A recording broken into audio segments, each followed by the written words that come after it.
এই যে একটা পুরো তাজমহলের মতো সেট বানায় লাইছেন, মেম্বার একটা নকল মেম্বার বানাইছেন, এত চাকচিক্য এত আলো বাতাস কোন জায়গাতে পাইছে?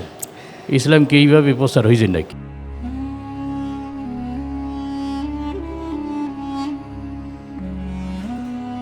শুরুতেই আপনার কাছ থেকে জানতে চাই, সাউতুল কোরআনের এই আয়োজন আপনার কাছে কেমন লাগছে?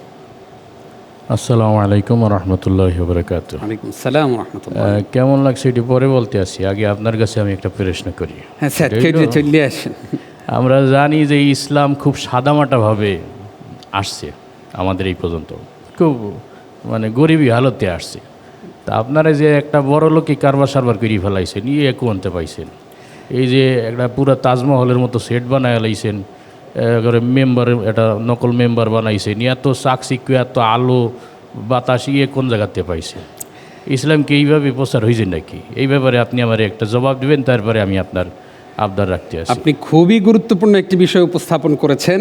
আমরা আপনার মাধ্যমে আমাদের দর্শক শ্রোতাদেরকে জানিয়ে রাখতে চাই, আপনার হাতে অ্যান্ড্রয়েড ফোন আছে, আপনার হাতে ট্যাব আছে, ল্যাপটপ আছে আমাদের প্রত্যেকের বাসায়। আমরা ওই ল্যাপটপটাকে দুইটা কাজেই ব্যবহার করতে পারি। আমরা খারাপভাবে ব্যবহার করতে পারি, সেটার ভালোভাবেও আমরা ব্যবহার করতে পারি। আমরা চাই যে আমাদের এই কোরআনের এই সুন্দর আয়োজন থেকে মানুষ মুগ্ধ হয়ে কোরআনের দিকে ফিরে আসুক।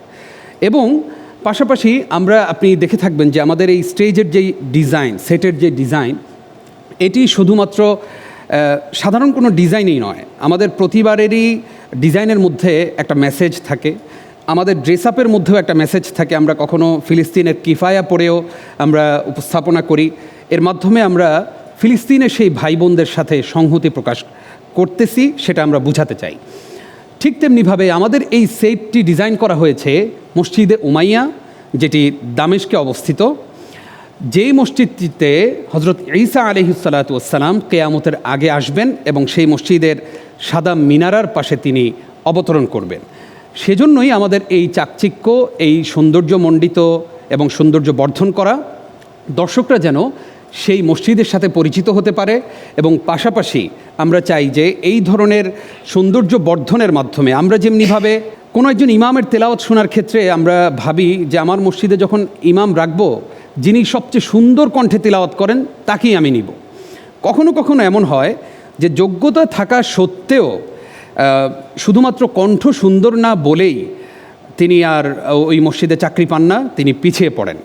আপনার কাছ থেকে যে প্রশ্ন আমি পেয়েছি, সেই প্রশ্নের জবাবে আমি জানাতে চাই, আল্লাহু জামিল ইউহিব্বুল জামাল, আল্লাহ নিজে সুন্দর এবং তিনি সৌন্দর্যকে পছন্দ করেন।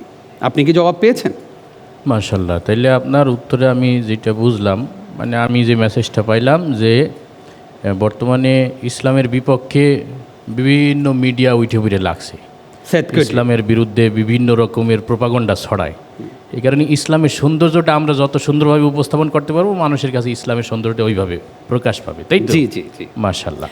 তা আপনাদের অনুষ্ঠানে আসতে পেরে আমি অনেক আনন্দিত। আসলে এটা তো কোরআনের মজমা, আমি তো কোরআনের মজমায় অতিথি হওয়ার মতনও যোগ্য না, তবে এই অনুষ্ঠানটা আমরা পর্দার ওই পার থেকে উপভোগ করি।